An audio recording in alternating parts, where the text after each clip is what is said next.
know you're well aware of our friend Bud Elliott from the Cover 3 podcast. I think you just hopped off the podcast to join us on this show, so we do appreciate you. And Bud, the theme of this segment is fixing the eliminated college football playoff teams. So we just talked about some of the more recently eliminated teams that could have players that they still lose to the transfer portal.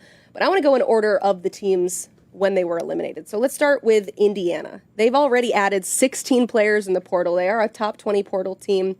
We know Curt Cignetti loves to take advantage of the portal, but overall, looking at this IU team, but if they want to get back to the playoff, what needs to be some of the priorities this offseason? Sure. So I think you have to look at the defensive line, right? Indiana, obviously, they hit big on quarterback Curtis Rourke, and he kind of got back to the form that he showed 2 years ago at Ohio. So obviously getting good quarterback play again will be key. But I really think if you watch the Indiana team week after week, they just kept winning on the defensive line. They had some smaller guys who were quick, good penetrators. They're going to need to make sure that their portal haul includes some of those guys again if they want to try to get back. I mean, is it realistic for Indiana to get back to the playoff? I mean, Curt Cignetti, if you heard me say this, would probably jump all over me, but I don't think it totally is. Like, part of that this year was friendly schedule, great chemistry, like special year. But there's no doubt they're going to use their success this season in making the college ball playoff to attract more guys to campus. Like, they've demonstrated now that they can do it. Well, yeah, but, I mean, Indiana is like recovery U. I mean, Curt Cignetti's using it like at a T, and he's using it perfectly. And he's using the formula that's worked for many. Lower tier guys leveling up to come up to him to play because they have like a chip on their shoulder, and they want to prove something. So, yeah, but I'm with you 100% on interior line play in offense and defense, but they have to get some more playmakers on the outside, just not those plug-and-play guys, one or two more explosive guys. So when they do get the ball in their hand, they don't have to take 10 to 11 play drives to get down the field because the Big Ten is caught up to them. They're not going to surprise anybody moving in anymore. They're being hunted. So when you're being hunted, you have to have players that can say, hey, listen, come hunt me, but there's no way that I'm allowing you to catch me. One of the biggest players that they have to replace is their quarterback, who we find out is an absolute gamer playing this season with a ACL injury. That is obviously a tough person to replace in Curtis Rourke. But real quick, what do you think of Fernando Mendoza? I think, relative to it being Indiana, and obviously Curtis Rourke is extremely difficult to replace, especially just because of how well that team rallied around him. But Mendoza did have some big-time games. If you look at that Miami game, I mean, he's taking shot after shot and is getting up, and like some of these are just kill shots. And he's getting up and he's punching back at Miami. So I think you have to like the toughness that he showed. I guarantee you guys at Cal saw that as well. Not nearly as mobile as kind of what Rourke ideally was, but as you mentioned, Emily, Rourke had the kind of secret knee injury all year, so he really wasn't that much of a runner. That mobility from the quarterback position was not quite as much of a part of that Indiana offense this year as maybe you thought it would have been in the preseason. So to me, more of a pocket passer, but that kind of fits with what they did this year.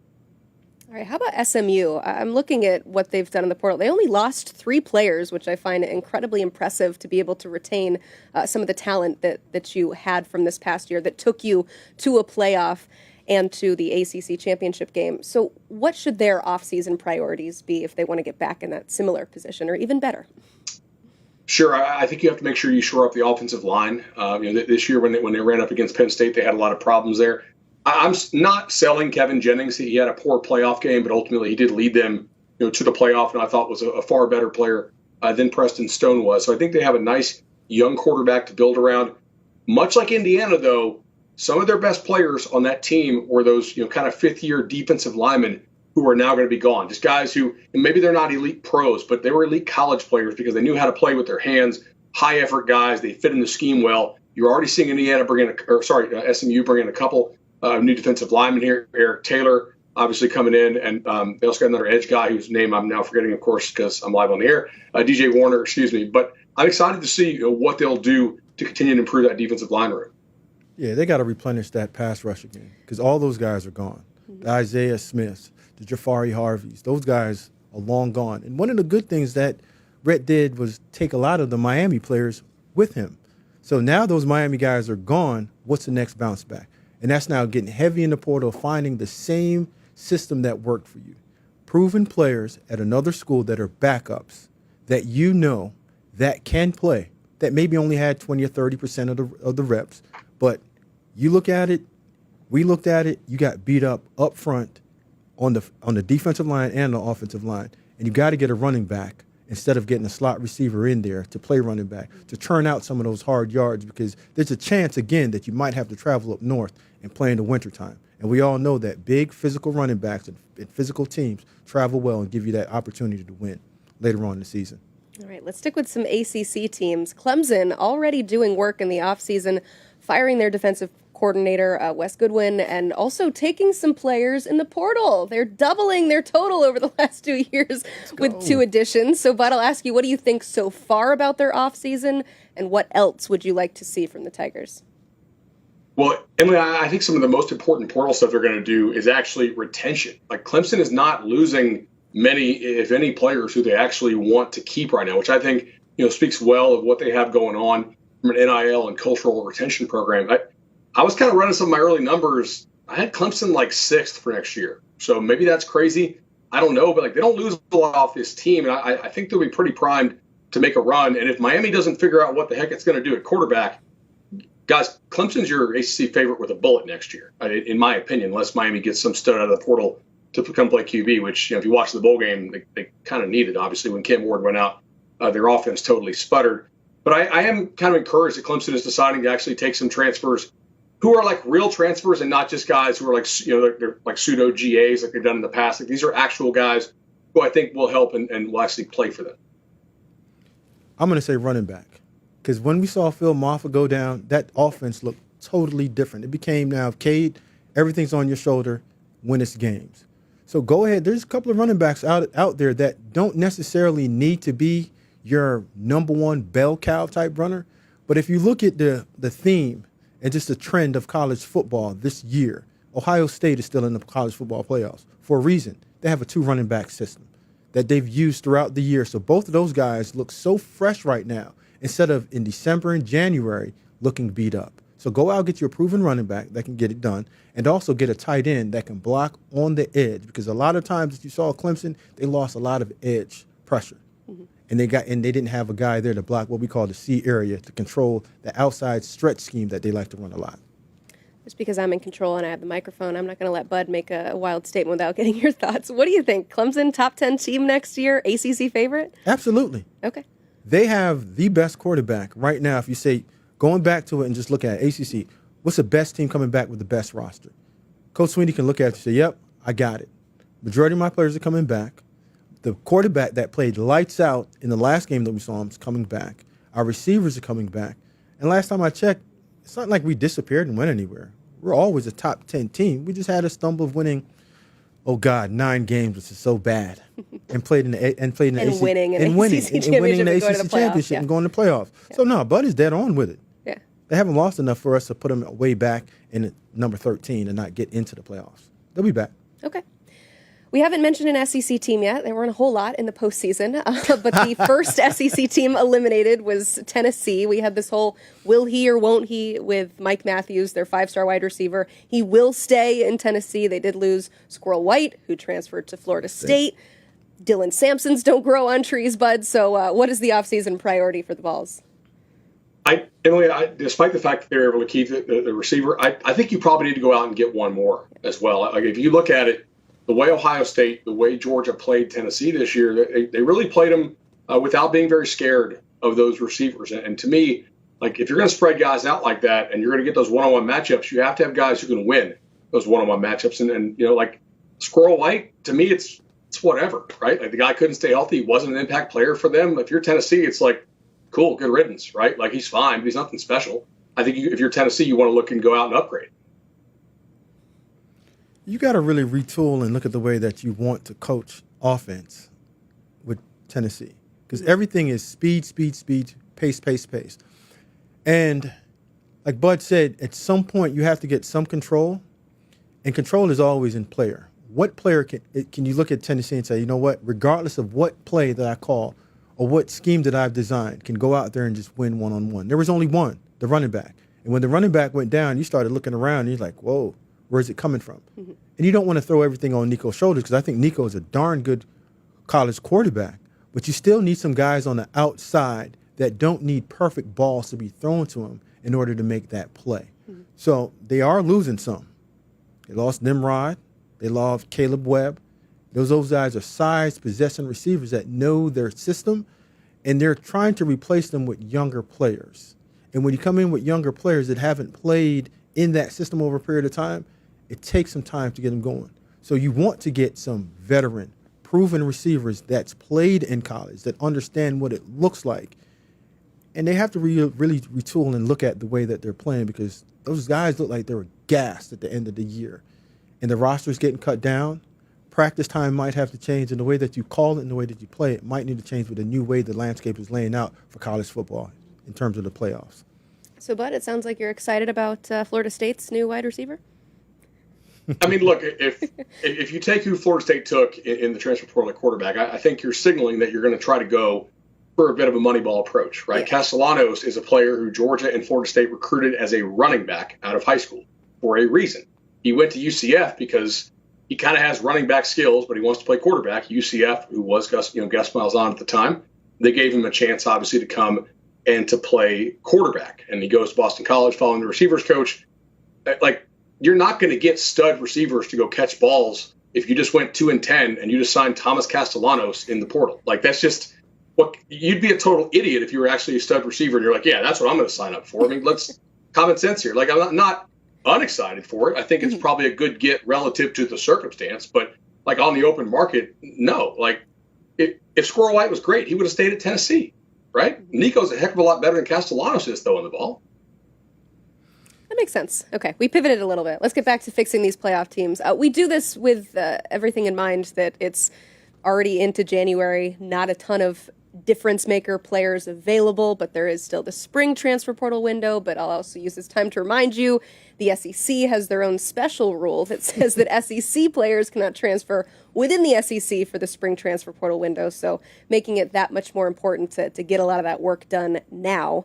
Let's go to Boise State. I want to mention that they have a new offensive coordinator this year because Dirk Cutter has retired. The reason that I want to mention that, though, is because what he said on the way out, saying that some of his players have been offered 2 or even 10 times more than what they could pay them at Boise State. So with that as the backdrop in terms of what's possible to accomplish in the transfer portal, but what's the expectation that Boise State can get done here in the offseason? So that is probably true, but remember, Boise is not competing against those Power 5 teams who are offering that much money for the playoff spot. They are competing only against the rest of the group of 5 teams. So, like, who is that realistically?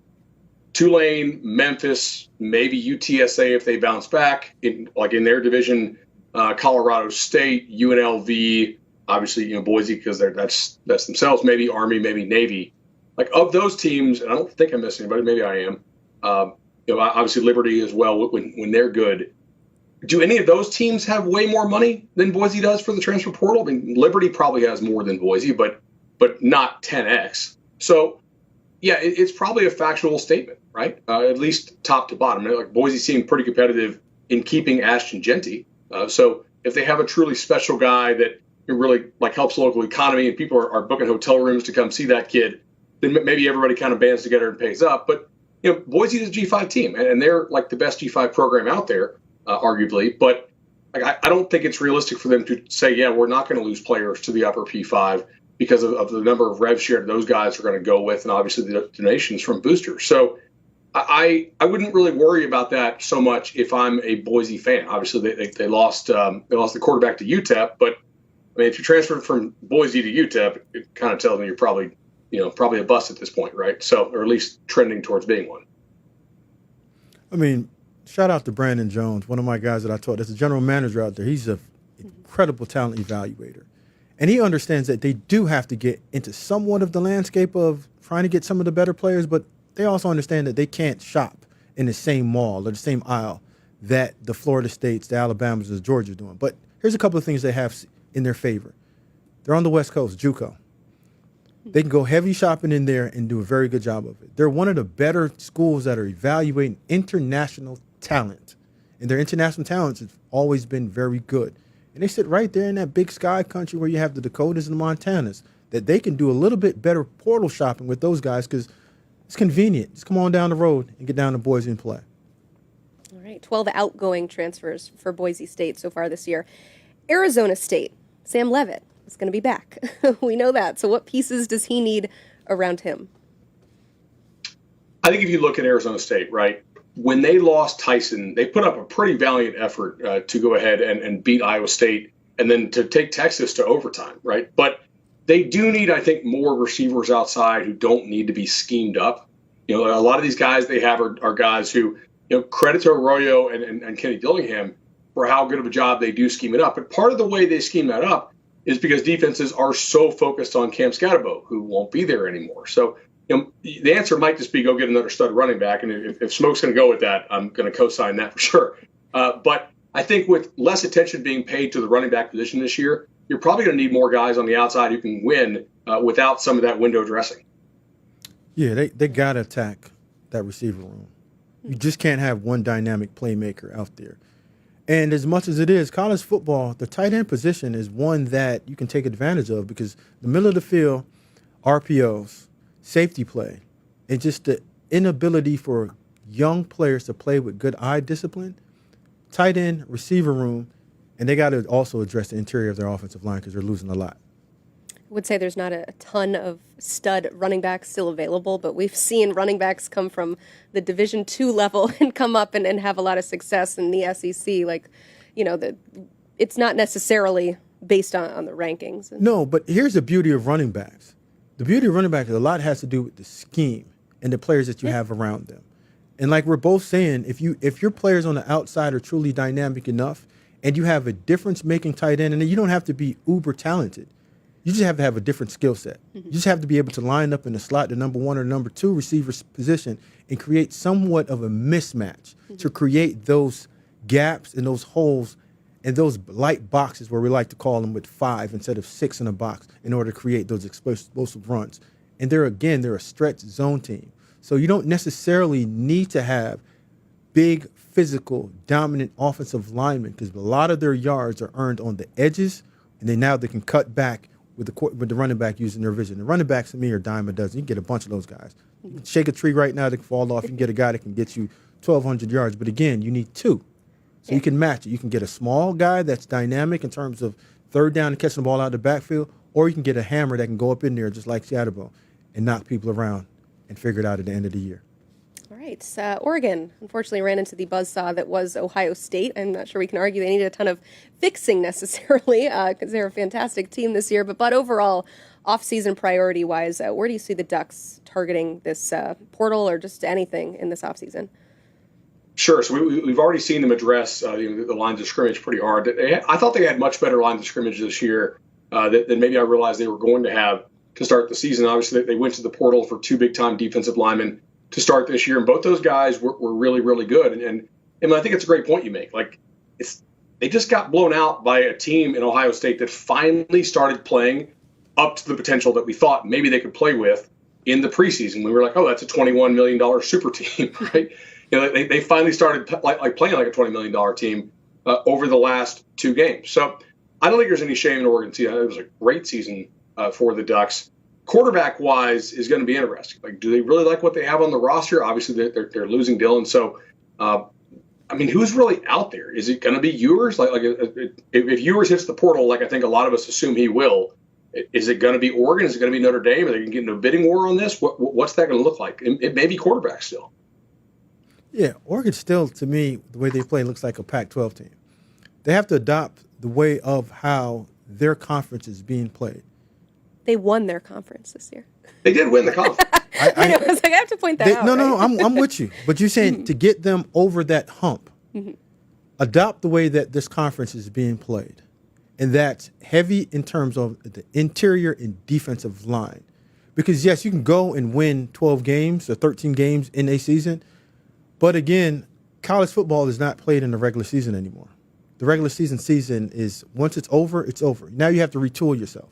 And if you don't have enough guys that can take that physical beating for the regular season and to come into the playoffs now and be fresh and ready to go, a la what you see with Ohio State, what you see with Notre Dame of having big physical players to win a 4-game stretch, they have to adapt that system and improve on the depth of their interior line. on both sides, and also get another running back that can now spread those carries. And you don't always have to say our quarterback has to win these games. See what happens at the quarterback position. They do still have Dante Moore. Could be somebody that comes in and starts for them this season. But yeah, that's going to be quite the bidding war with if Quinn Ewers ends up hitting the portal once Texas is eliminated from the postseason. Georgia is the last team that we want to hit on here, and I think it's a different situation, Bud, than what we talked about with Oregon. There have been question marks with Georgia all season long. It wasn't quite the dominant teams of old that we've seen. I don't know if that's even possible to create in the portal era anymore. But they answered those questions at wide receiver. They got a Zachariah Branch. But overall, what should their offseason priorities be in the portal?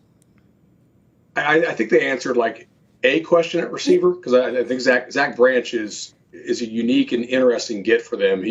In a way, he kind of replaces what they wanted to do with Arian Smith, which was really just intending for him to be like, okay, we're going to scheme you some deep balls and we're going to try to throw you some screens. But like Arian Smith never developed into a true receiver, right? And Zach Branch, to this point in his career, has not either. Like to me, Zach Branch does not solve all of Georgia's receiver issues. You saw this year when Georgia lost their two outside X-type players to domestic violence stuff, that they had to push guys into those roles who I don't think they ever really intended to play in those roles. I don't think Dylan Bell and Arian Smith were guys that if you told Kirby Smart in August at SC Media Day, hey, you're going to give Arian like 8 or 9 targets a game and Dylan Bell's going to get the same in the playoff games, he'd be like, wait, what? No, like that's not how he saw that going, I'm sure.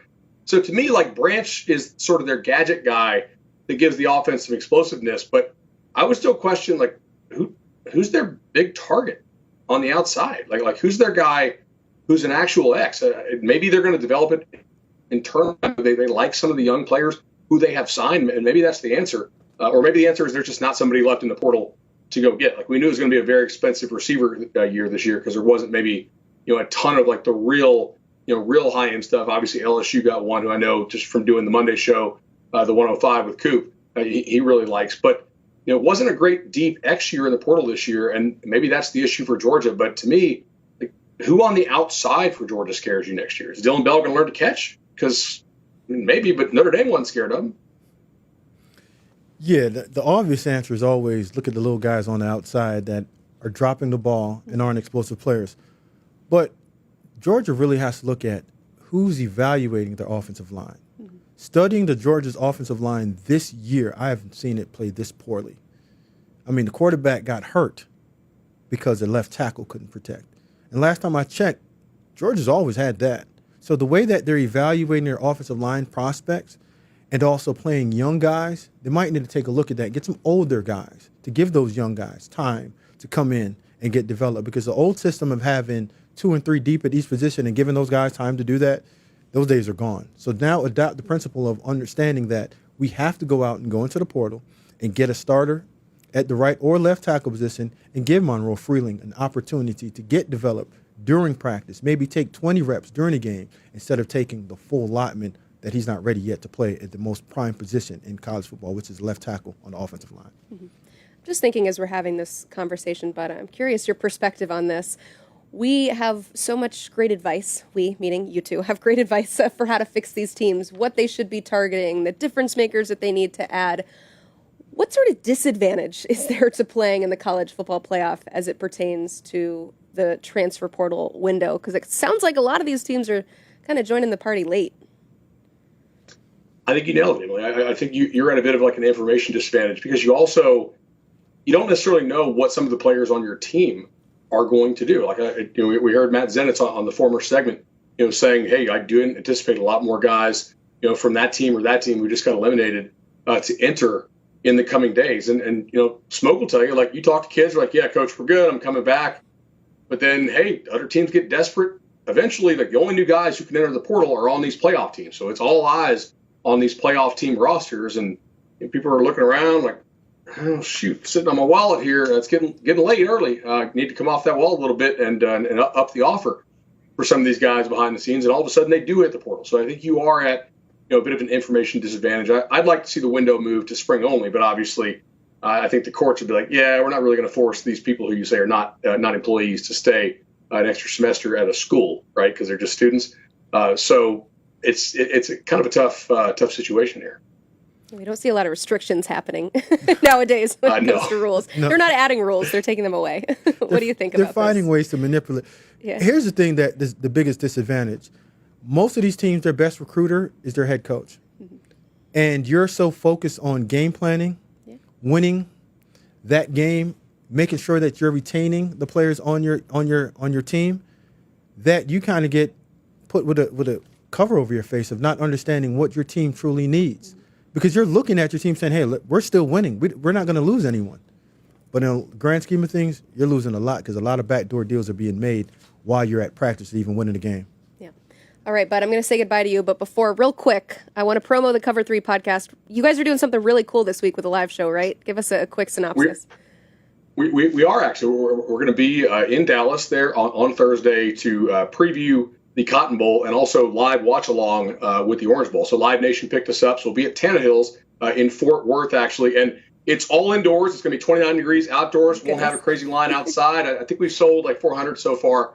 So that should be pretty solid. We'll pack the place out. They're actually going to open up the other room. They're going to have the game on the big screen. We'll have the sound over the PA, and we'll kind of chat with the audience during breaks. It'll be a good time. I love it. Thank you. He's Bud Elliott. You can check out more of his work on the Cover 3 podcast.